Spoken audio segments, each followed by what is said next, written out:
Bukankah itu satu kebaikan Tuhan yang seharusnya pun harus kita kembalikan itu untuk kemuliaan nama Tuhan.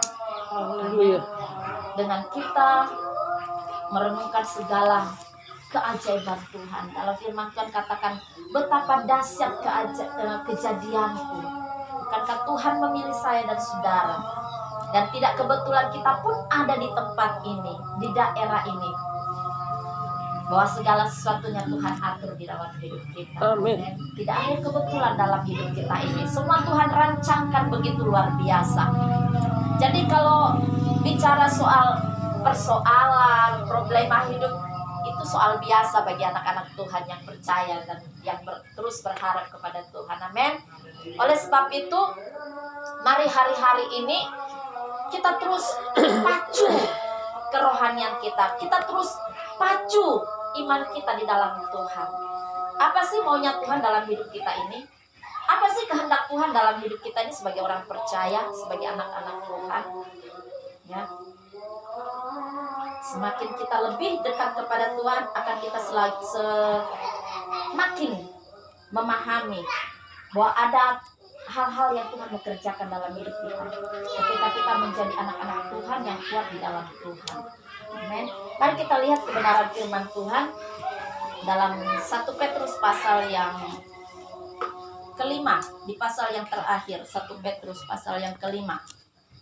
Ya, saya di pembukaan tadi menyampaikan menjadi perenungan setiap hidup kita anak-anak Tuhan, ya. Dalam 1 Petrus pasal 5 ayat yang ke-6 sampai ayat yang ke-9 saja.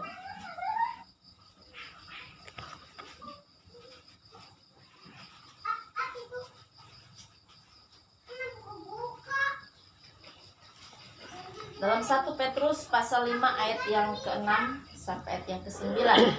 Sudah dapat semua? Haleluya. Yang di belakang sudah dapat? Puji Tuhan. Saya akan bacakan firman Tuhan di dalam nama Tuhan Yesus Kristus. Karena itu rendahkanlah dirimu di bawah tangan Tuhan yang kuat, supaya kamu ditinggikannya pada waktunya. Serahkanlah segala kekhawatiranmu kepadanya, sebab Ia yang memelihara engkau.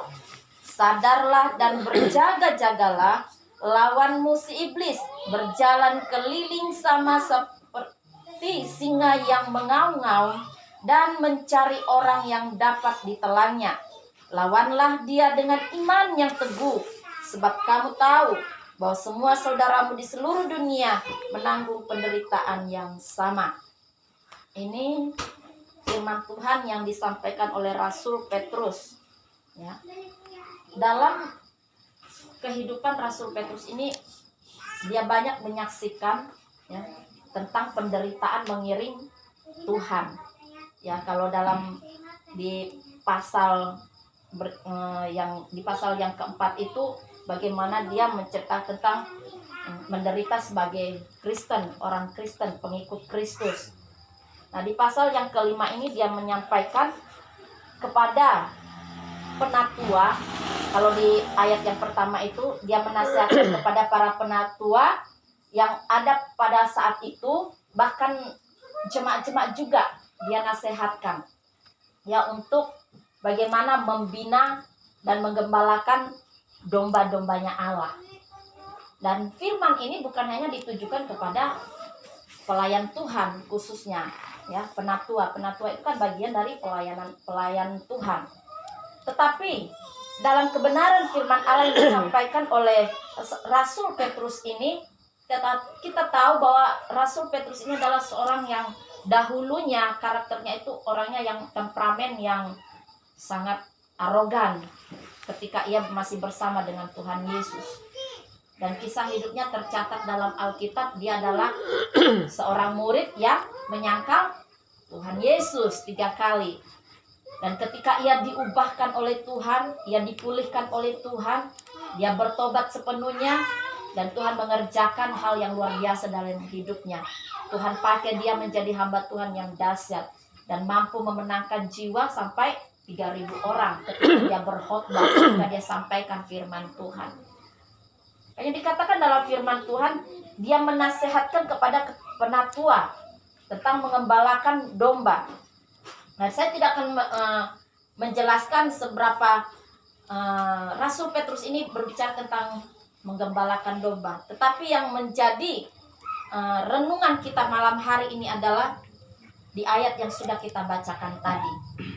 Rasul Paulus menasehatkan supaya kehidupan kita sebagai orang percaya untuk kita terus merendahkan diri kita di hadapan Tuhan, merendahkan hati kita di tangan Tuhan yang kuat. Bukan menjadi anak Tuhan yang minder, tidak. Tetapi dalam firman Tuhan ini dikatakan, karena itu rendahkanlah dirimu di bawah tangan Tuhan yang kuat, supaya hatimu, supaya kamu ditinggikannya pada waktunya. Sebagai orang percaya, ada banyak hal-hal nasihat, wejangan, didikan dalam firman Allah ini yang diberikan kepada kita anak-anak Tuhan. Bahwa dikatakan dalam firman Tuhan, hendaklah hidupmu jangan serupa dengan dunia ini. Amin. Kita jangan serupa dengan dunia ini, tetapi berubahlah oleh pembaharuan budimu. Ya. Dan firman Allah mengajarkan supaya kita senantiasa merendahkan diri kita di hadapan Tuhan, di tangan Tuhan yang kuat. Tuhan itu adalah Tuhan yang penuh dengan kuasa, yang sanggup melakukan segala perkara dalam kehidupan kita. Dalam keadaan yang tidak baik pun, dalam keadaan kita terpuruk sekalipun, kalau kita datang kepada Tuhan, merendahkan hidup kita di bawah tangannya, dalam kekuatan kuasanya, maka kita akan memperoleh kekuatan yang baru di dalam Tuhan. Karena itulah yang Tuhan inginkan, bahwa setiap orang percaya, setiap anak Tuhan itu berpaut sepenuhnya kepada Tuhan, menggantungkan hidupnya sepenuhnya kepada Tuhan, bukan menggantungkan hidupnya pada dunia ini. Karena dunia ini adalah dunia yang fana, yang tidak kekal adanya, yang tidak kekal. Makanya Tuhan mengajarkan, firman Tuhan disampaikan oleh Rasul Petrus ini, senantiasa kita merendahkan diri kita di bawah tangan Tuhan yang kuat. Makanya jangan kita yang pegang tangan Tuhan. Karena kalau kita yang pegang tangan Tuhan, bisa saja kita lepas dari tangan Tuhan, betul? Karena apa? Kita ini lemah, kita ini terbatas, nggak ada kekuatan apapun. Tetapi kalau Tuhan yang pegang tangan kita, ketika kita menggantungkan hidup kita kepada Tuhan, yakin percaya Tuhan tidak akan pernah membiarkan kita. Amen. Tuhan tidak akan lepaskan tangan kita selama kita berpaut kepada tangan Tuhan yang kuat. Haleluya. Ya, Dia tidak akan melepaskan kita. Dia tidak akan membiarkan kita. Bukankah perkara-perkara, hal yang kecil, masalah-masalah dalam dunia itu, buat Tuhan itu sangat kecil baginya. Tuhan akan lakukan perkara besar jikalau Tuhan izinkan kita menghadapi persoalan dalam dunia ini.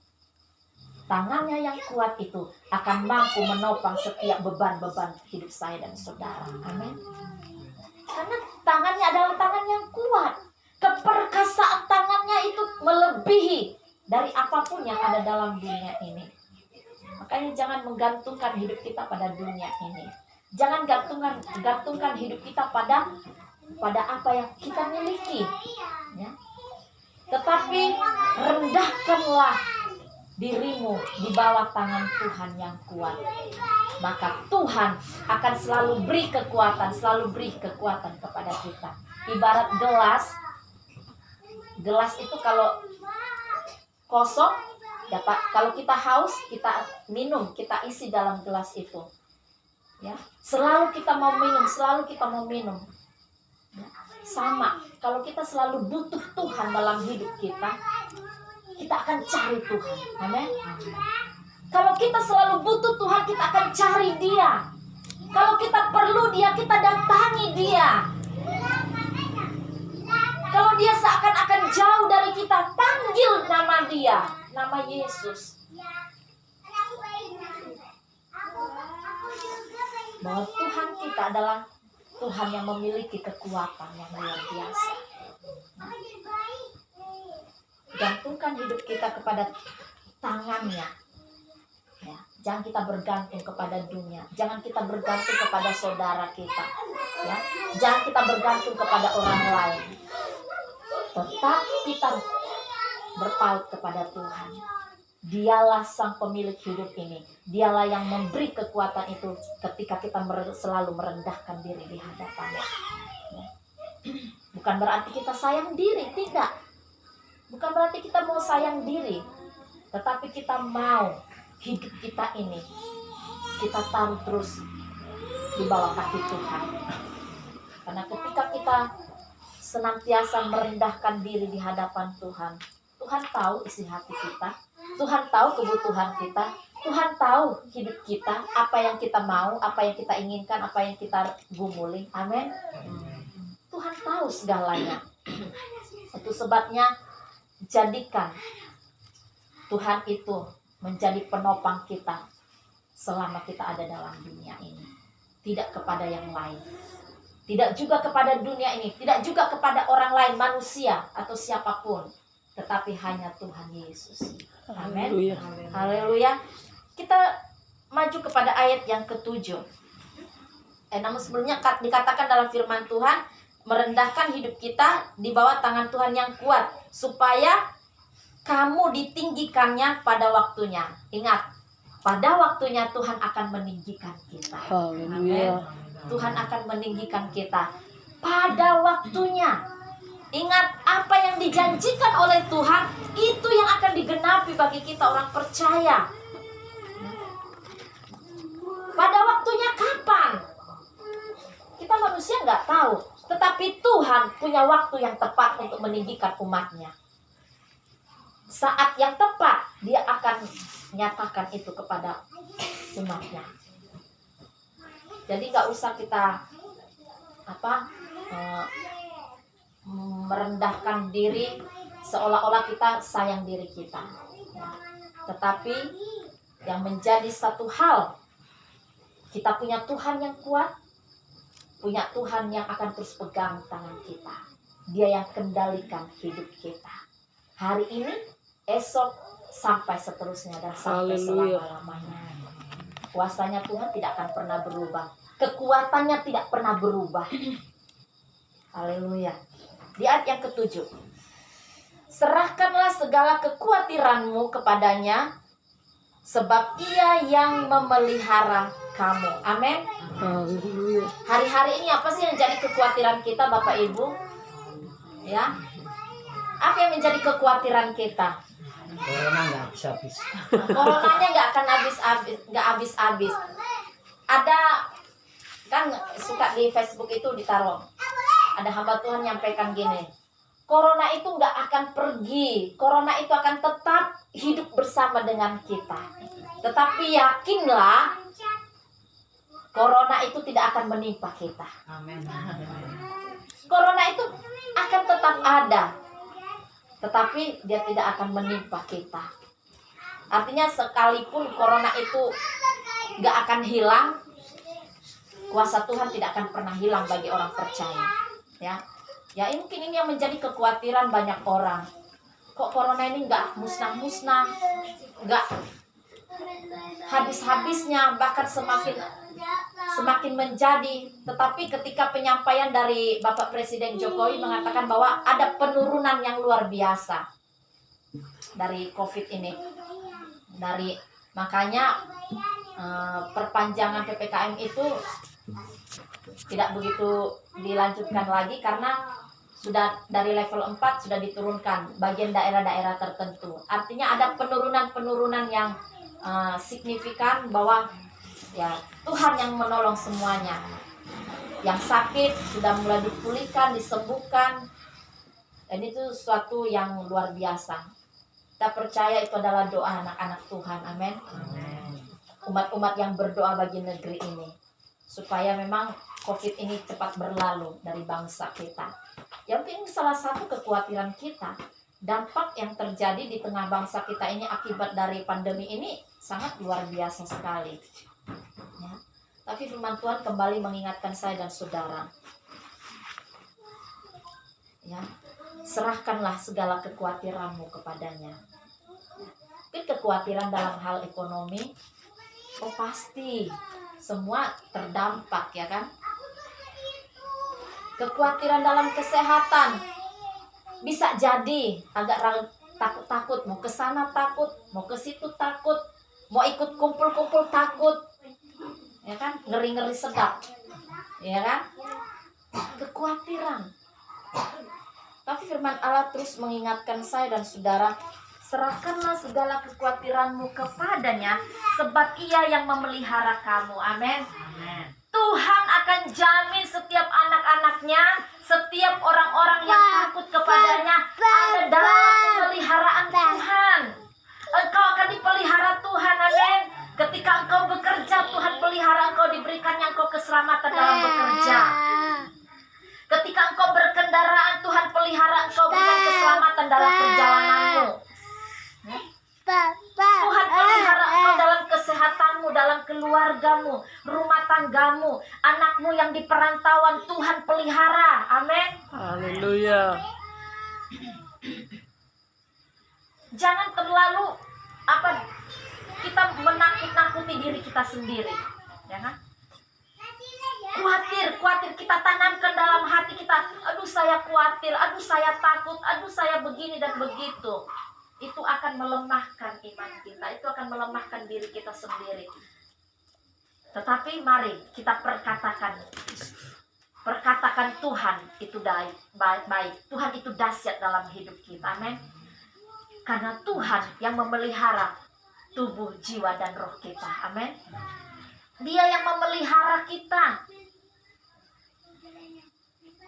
Memang dalam hidup ini tidak ada manusia yang luput dari persoalan, tidak ada yang luput dari rasa takut dan kekhawatiran. Manusiawi kok. Kalau sudah nggak ada khawatir, nggak ada lagi rasa takut, ya, oh jangan-jangan manusia super itu, ya kan? Manusia super, manusia hebat itu yang nggak pernah mengalami yang namanya takut, nggak alami rasa kekhawatiran. Tetapi jangan sampai kekhawatiran dan ketakutan itu membuat kita semakin ragu dengan Tuhan. Tapi firman Allah katakan, Dia yang memelihara kamu. Kalau kata memelihara artinya apa? Kalau pelihara, pengertiannya apa? Tentang dipelihara. Kalau Bapak Ibu kan supaya punya penghasilan yang baik, hasil yang memuaskan pada ladang karetnya, dipelihara toh, ya kan, dikasih pupuk, dibersihkan, artinya diperhatikan. Tuhan akan selalu memperhatikan saya dan saudara, terpelihara dengan baik. Dia akan memelihara kita ketika kita bersandar sepenuh kepada Tuhan, menyerahkan segala kekhawatiran dan rasa takut kita kepada Dia. Makanya hidup ini kita jalani dengan enjoy saja. Amin. Kita nikmati saja alur cerita kita bersama dengan Tuhan. Nikmati, ya. Hidup kita ini punya cerita, ya. Cerita sedih ya ada, cerita senang ya ada, ya kan, suka dan duka. Tapi kita harus menikmati cerita hidup kita ini, cerita hidup kita dalam dunia ini. Endingnya nanti di sorga, amin. Amin. Ending cerita hidup kita ini nanti sampai kepada ke sorga. Hidup yang menyenangkan bersama dengan Tuhan. Tidak ada penderitaan, tidak ada sakit penyakit, tidak ada kesusahan, tidak ada lagi kekhawatiran, tidak ada lagi ketakutan. Endingnya ada di surga yang kekal bersama dengan Tuhan. Makanya dalam dunia ini kita enjoy sajalah, nikmati perjalanan hidup kita bersama dengan Tuhan. Selama kita dekat dengan Tuhan, selama kita berpaut kepada Tuhan, masalah is okay, welcome saja, no problem. Saya tetap mau dengan Tuhan Yesus. Amin. Saya tetap dekat dengan Tuhan Yesus. Kalau Tuhan dekat dengan kita, kita punya sahabat, ya, yang bisa kita untuk ajak curhat. Kita punya sahabat yang setia, yang bisa kita sampaikan cerita kita. Tuhan begini loh, Tuhan begini loh. Ya. Dengan cara bagaimana kita ajak Tuhan bercerita dalam hidup kita? Kita bersaat teduh dengan Tuhan. Ya, merenungkan hidup kita ini betapa baiknya Tuhan dalam hidup kita. Sampaikan itu kepada Tuhan. Sampaikan kepada Tuhan. Bukankah dikatakan firman Tuhan, telinga Tuhan itu tidak kurang tajam untuk dengar setiap seruan kita. Ya kan? Dalam Yeremia 33 ayat yang ketiga itu teleponnya Tuhan Yesus, nomor WA-nya Tuhan Yesus. Teleponlah Tuhan Yesus itu. Seperti itu. Kita cari Dia. Kita dengar suaranya. Kita rasakan kehadirannya. Jadi jangan khawatir lagi Bapak Ibu, amin. Itu juga ada pada kami sebagai hamba Tuhan. Jangan khawatir dalam apapun, hal apapun. Belajar untuk menikmati segala apa yang Tuhan berikan. Menikmati apa yang Tuhan beri. Kalaupun harus mengalami yang namanya musim panas, musim kekeringan, tetap senyum aja. Tetap enjoy aja dengan Tuhan. Karena begitulah hidup kita ini. Ya kan? Kadang ada panasnya, kadang ada hujannya. Kadang dompetnya ada isi, kadang tidak ada isinya. Ya toh? Kan hidup ini bergelombang, ya kan? Kadang di bawah, kadang di atas. Ya kan? Kadang ada, kadang tidak ada. Itulah fenomena dalam hidup kita. Itulah fenomena hidup kita ini. Jadi kita mensyukuri segala sesuatu yang apa Tuhan berikan dalam hidup kita ini, amin. Kalau kita selalu mensyukuri, selalu tidak menanamkan kekhawatiran, ketakutan, keraguan dalam hidup kita ini, maka kita akan enak aja bersama dengan Tuhan, happy aja dengan Tuhan. Apapun yang terjadi, semua ada dalam kendalinya Tuhan. Karena Tuhan adalah sahabat yang setia bagi kita. Di berikutnya, nah ini sebenarnya ini kalimat yang sangat tegas sekali dari Rasul Petrus, ya, di ayat yang ke-8. Ini menjadi penekanan poin kita pada malam hari ini dalam perenungan firman Tuhan. Sadarlah dan berjaga-jagalah, lawanmu si iblis berjalan keliling sama seperti singa yang mengaum-ngaum dan mencari orang yang dapat ditelannya. Ini nih, sebagai anak Tuhan, Tuhan ini dalam firman-Nya mengingatkan kita, hai anak-anak Tuhan, hari-hari ini harus sadar, harus banyak sadar-sadarnya, ya kan? Kita harus sadar bahwa hidup kita ini, kita ada di posisi di tengah-tengah dunia yang bergelora saat ini. Ya. Sebagai anak Tuhan, kita harus sadar, menyadari akan keberadaan kita dalam dunia ini. Ya. Di tengah-tengah situasi, keadaan yang mungkin akan menghimpit kita, membatasi kita, bersyukur kita di daerah ini kita beribadah dengan cukup aman dan sangat. Dunia ini kita berhadapan dengan musuh yang tak kelihatan. Amin. Kita menghadapi musuh yang tidak kelihatan dengan mata jasmani kita. Dan itu yang akan membuat kita bisa saja jadi lemah dalam iman kita, dalam menghadapi keadaan dunia ini. Tapi sadarlah dan berjaga-jagalah. Kita harus berjaga-jaga dalam hidup kita ini. Ada satu lagu pujian katakan, kini saatnya kita bersedia, berdoalah, berjagalah. Ya kan? Dalam kalimat pujian ini, saatnya kita bersedia, artinya bersiap-siap. mempersiapkan diri kita. Selagi masih hari siang, kata firman Tuhan, selagi hari masih siang, artinya masih ada kesempatan. Mari kita bersiap, mempersiapkan diri kita. Mari kita bersedia. Mari kita berdoa. Mari kita berjaga di dalam diri kita ini. Karena di hari esok pun kita tidak akan tahu apa yang akan terjadi dalam hidup kita ini.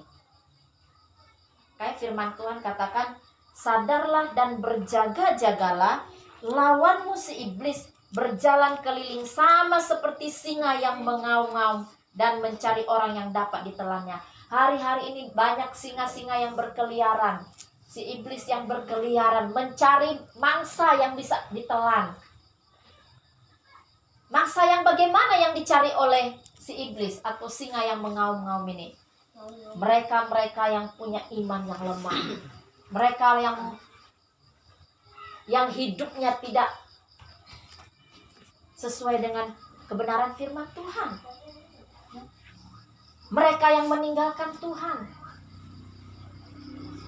Nah, ini kesempatan bagi iblis, bagi singa yang mengaum-ngaum ini, cari mangsa, cari teman, cari sekutu, cari komplotan, mencari orang-orang yang bisa ditarik. Mencari orang-orang yang tidak sungguh-sungguh kepada Tuhan, mencari orang-orang yang tidak setia dengan Tuhan. Karena cara kerjanya tidak kelihatan.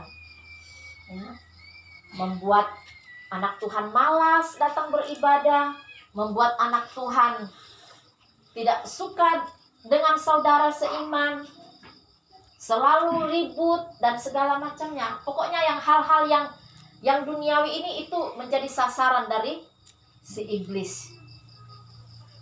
Makanya kita lawan yang tidak kelihatan itu.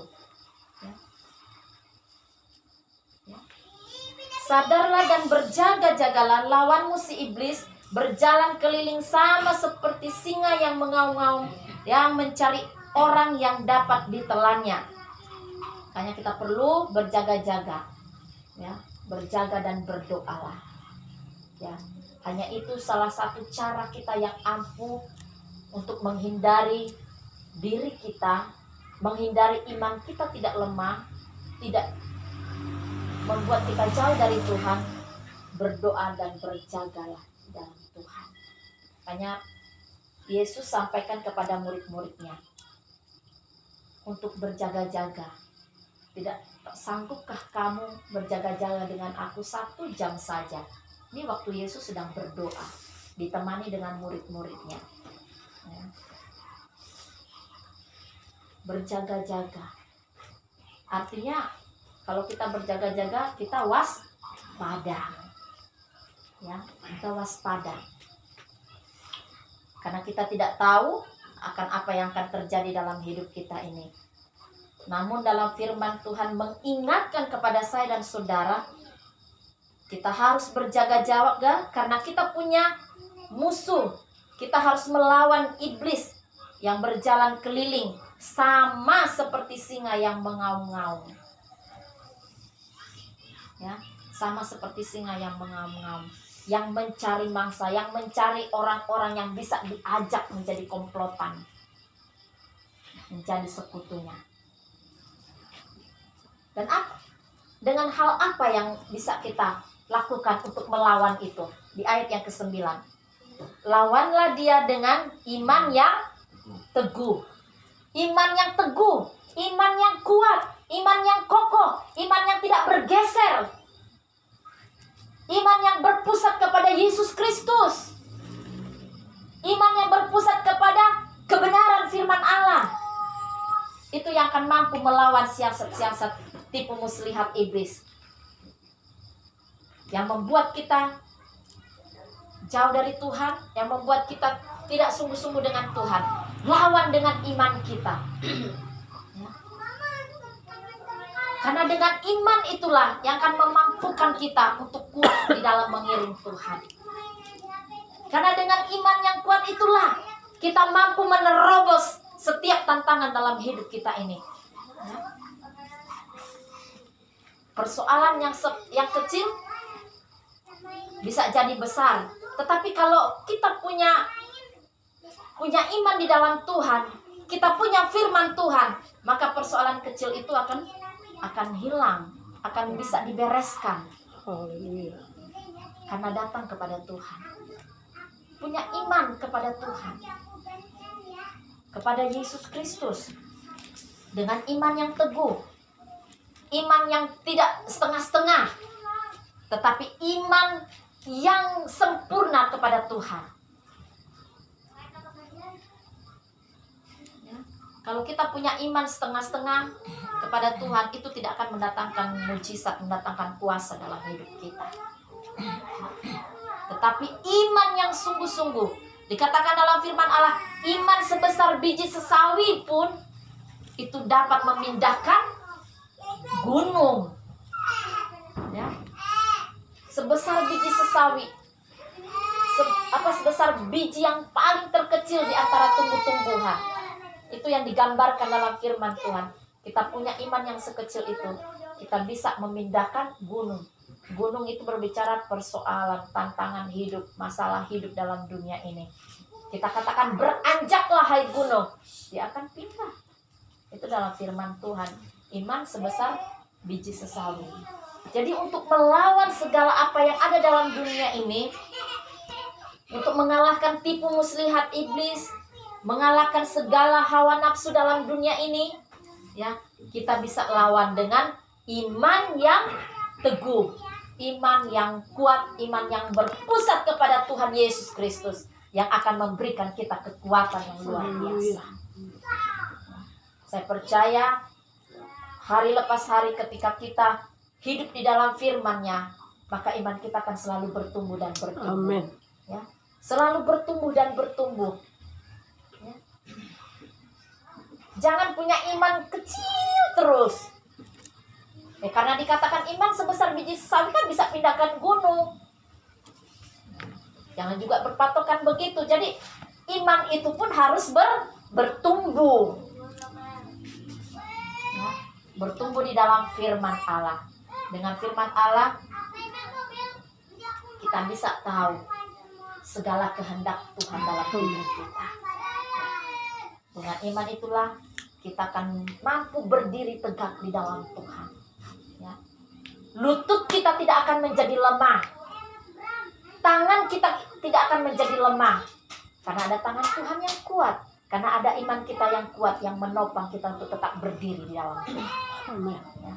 Mari Bapak Ibu, teruslah semangat di dalam Tuhan. Haleluya. Iman yang bertumbuh, iman yang kuat, iman yang teguh itu akan membuat kita semakin kuat untuk mengalahkan, melawan tipu muslihat iblis ini.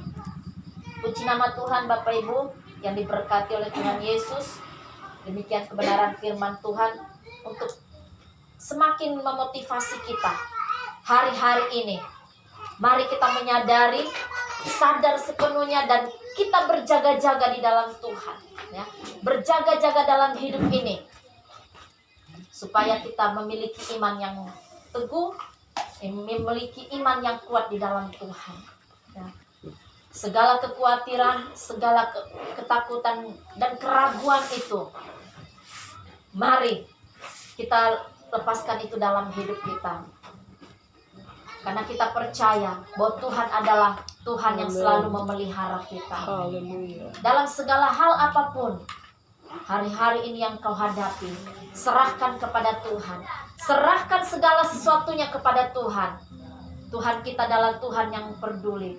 Tuhan kita adalah Tuhan yang peduli. Dia Tuhan yang selalu memperhatikan kehidupan kita. Itu sebabnya jangan pernah takut. Jangan pernah khawatir akan hidup ini. Tuhan kita adalah Tuhan yang baik. Haleluya, terima kasih Tuhan. Haleluya Yesus. Haleluya, terima kasih Tuhan. Terima kasih Roh Kudus. Haleluya. Kekuatan di hidupku ku dapat dalam Yesus. Mari kita angkat pujian ini. Biarlah kita terus berkata dalam hidup kita, kekuatan itu kita dapatkan di dalam Tuhan. Mari kita selalu merendahkan hati kita, merendahkan hidup kita di bawah tangan Tuhan yang kuat. Maka pada waktunya kita akan ditinggikan olehnya. Haleluya. Oh Yesus. Haleluya. Kekuatan di hidupku ku dapat dalam Yesus. Dia tak pernah tinggalkanku, setia menopangku, berseru berharap dalam Yesus. Nyanyikan dengan sungguh-sungguh kekuatan.